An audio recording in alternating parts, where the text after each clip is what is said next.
of a sudden, one here, one there. Are you kidding me?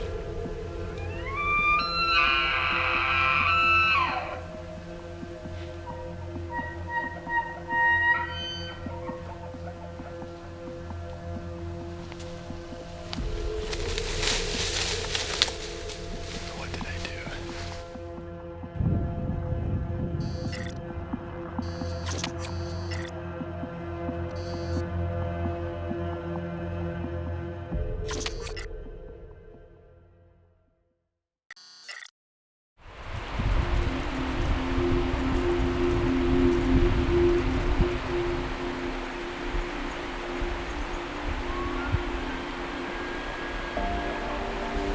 Well, we're just trying to cover country and get something to bugle. We've done 9 miles so far without seeing an elk track. So, kind of sucks. But it's only the first full day. We did a half a day yesterday. We got another week to go. Hopefully it's not a long week. But we're just going to keep moving and keep covering drainages until we find a bugling bull. It's September 21st. We have full moon, so it's only going to get better from here theoretically, but we're going to have good weather all week.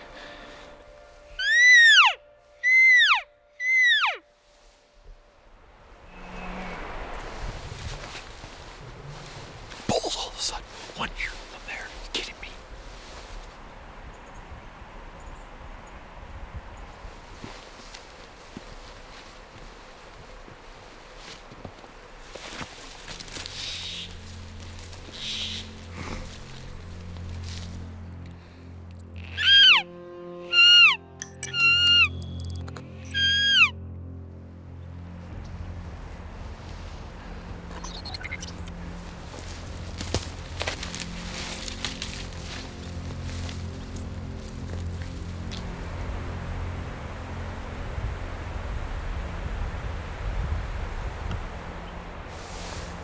Should be good with the wind.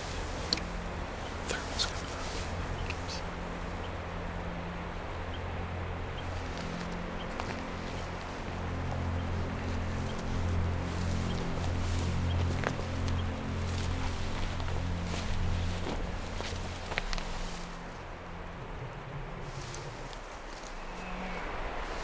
It's in the bottom. Did you hear that?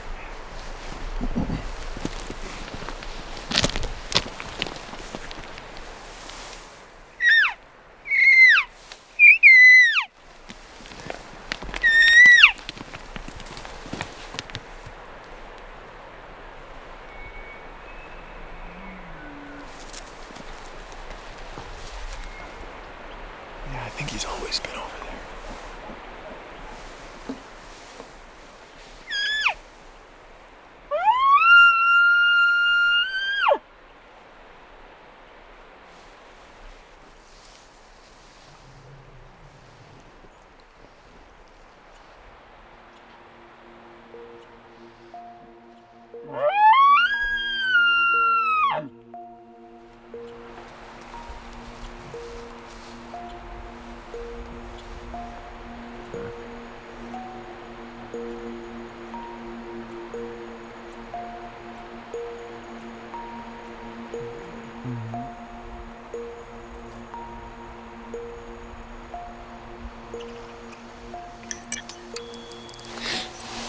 Well, just when you least expect it. We got a bull down here and we have one up here still. This bull down here, I think he came from around the corner and they got water. They were down on the bottom. I was hoping it was a bull by himself. He did give a few bull calling cows bugles and he was like bugling at me, really piping them off. And I piped some back and then I was doing some lost calf too. And they started working up the other side, and I say they because I glassed up a cow and a calf over here, and then the bull was like 50, 75 yards below them, and they're headed up the ridge. So I think if that bull was solo, he would have came in, of course. I don't know if we buggered him or not, so we're gonna go after this other bull this afternoon. It'll be easier to access this other bull anyway. This is just straight up a brushy ridge, so at least we're into him. I mean, I hadn't seen an elk track in 10 miles. I've travel and I still haven't seen an elk track, but I've seen the elk, so that means there's tracks out there.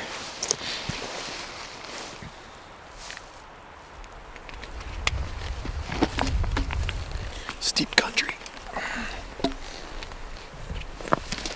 Back down to the main trail and up the other side. Get on those bulls.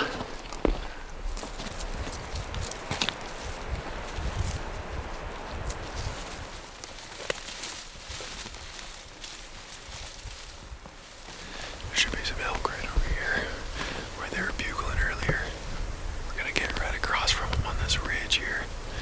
And to stay quiet, it's only 3, so we'll give them another hour before we try to start calling.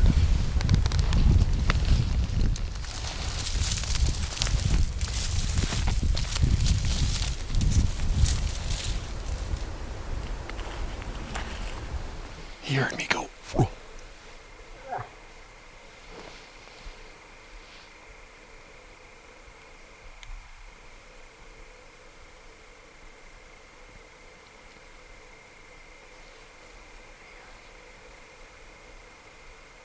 Whoa.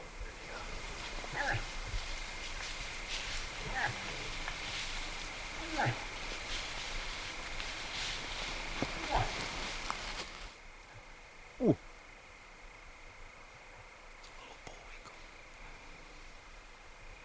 Ooh.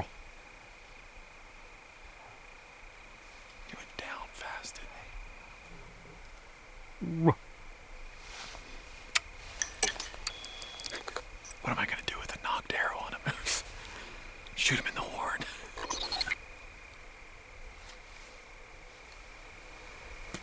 He must have smelled us because I can feel the wind.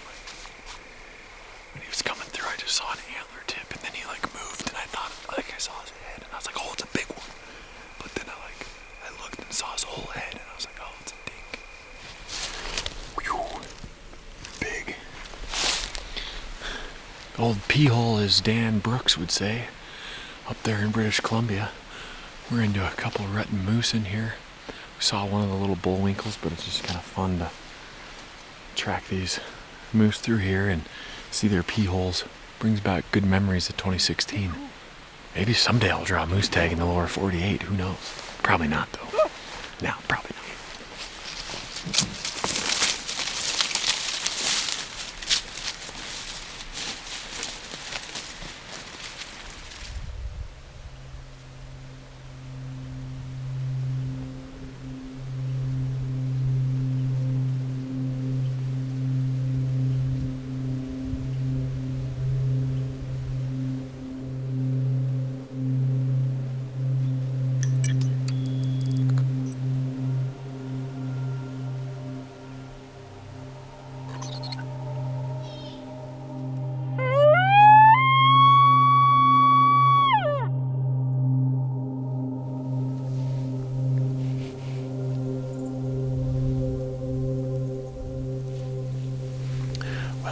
Across the way here, we have a bull that's in between a slide and an old burn, and he's in this patch of old growth he's 1,800 yards away. My range found it.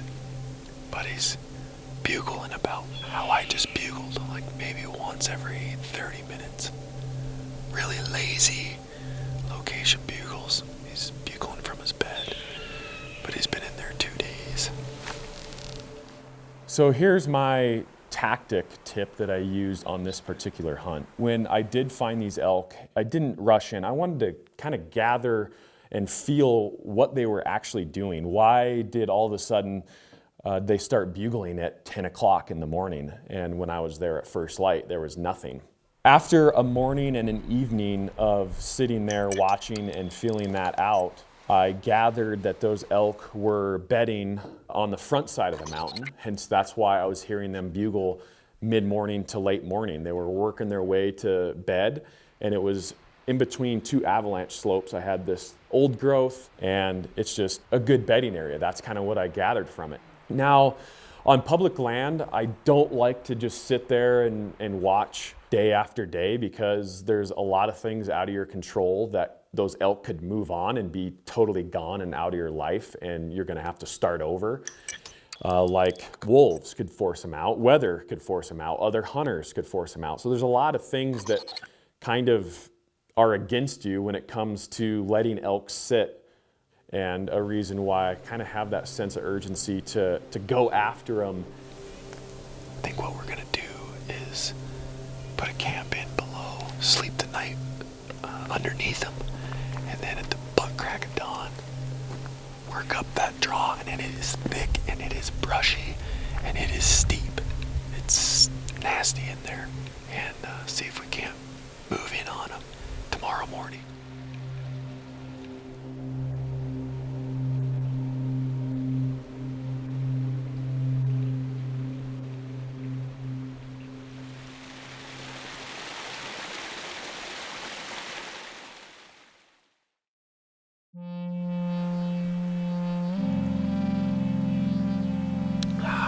Well, here we are the next morning. It was a bright night last night. The moon was up the last half of the night. It's still up right now. We didn't hear one bugle. It was dead calm. We are about a mile from where that bull's hanging out. Yeah, it's almost shooting light. We're gonna just wander down there. It'll take us about 20 minutes to get down there. We'll get on the knob below him and just wait for him to bugle.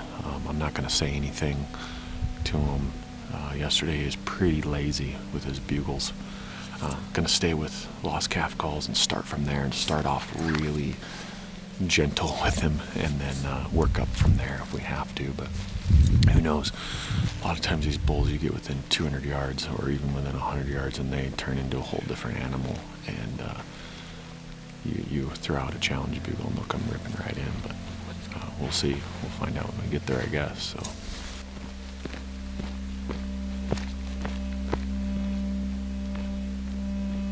The next day I go in there.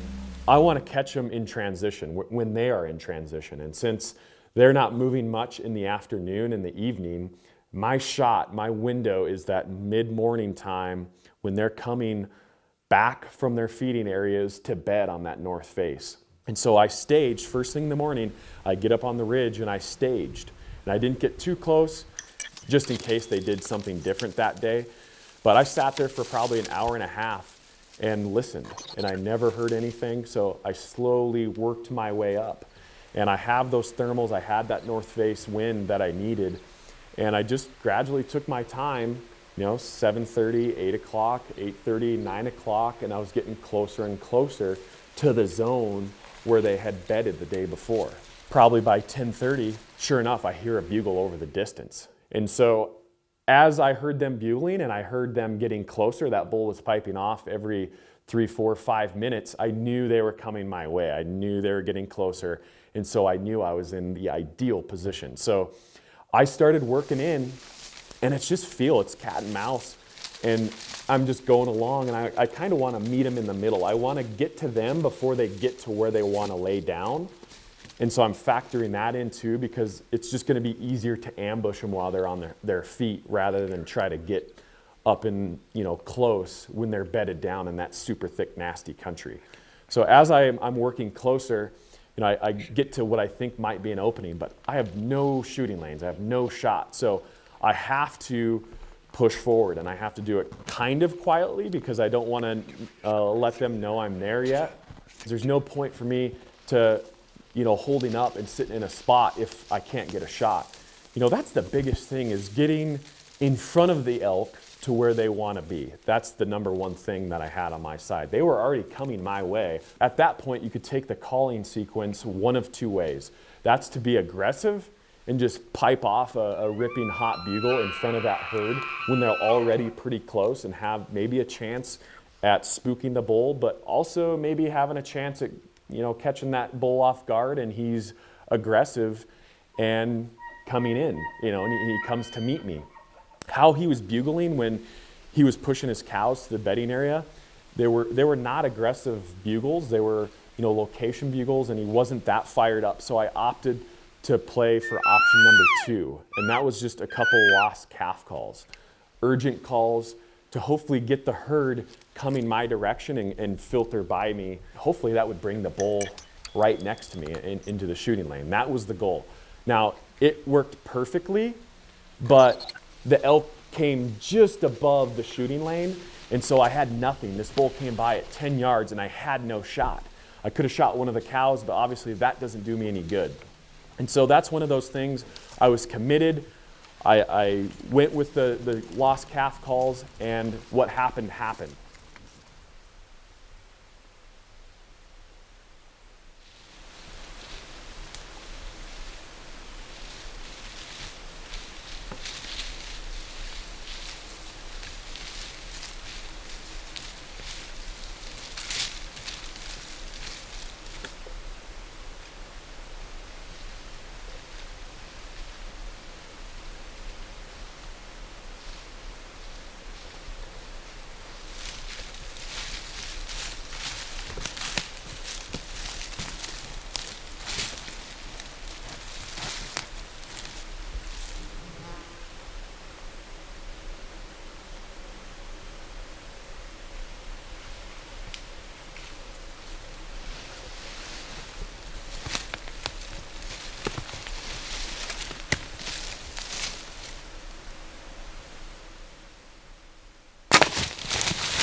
I couldn't help it. Okay, I'll be honest with you.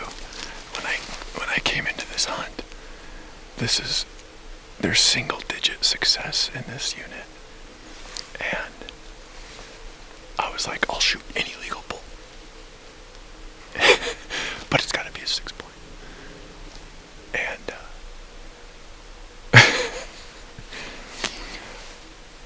I mean, I always hunt 6 points, and it's a general unit, and it's been really tough. It's been really tough. That's this interaction this morning is the first elk we've been able to get on. We've hardly seen any sign, let alone heard bugles with a full moon. And this is one of those hunts where it's so easy to go home empty-handed. And it's not about the kill for me. It's about the experience. And I got caught up in that experience with that young bull. Stop laughing, Jim. And it was just too cool.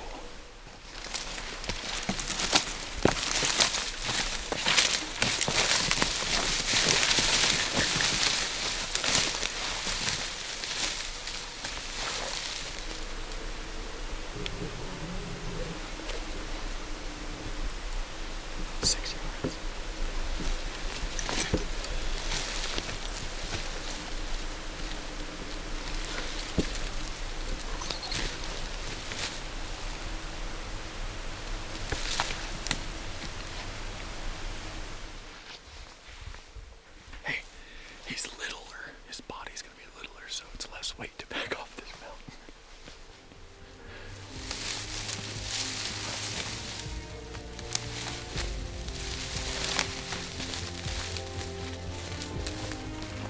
I think there's a little dragon blood right here.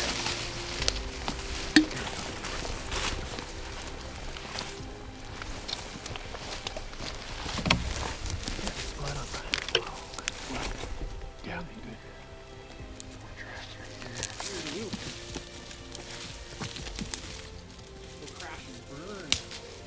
He came in too perfect, and it's been a rough week just not seeing elk. And I was like, you know what, I'm not going home empty-handed this time. He'll eat great, and I love elk hunting. I got caught up in the moment. We had to jump on this herd. It was pretty cool. It's hard not to shoot. Got to shoot him twice. A nice quick clean kill. He went probably 80 yards is my guess.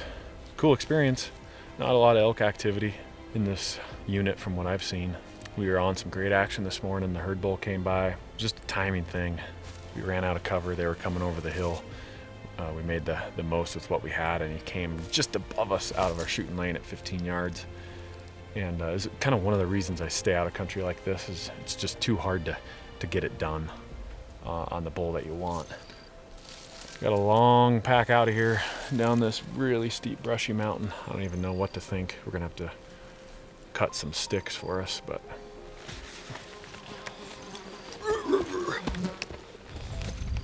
oh yeah, feels good. This is a carrier frame with the smaller bag.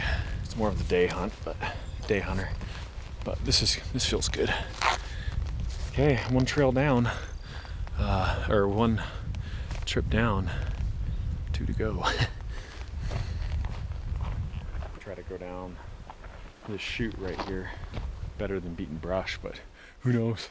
This bottom could be nasty. You don't know in this country.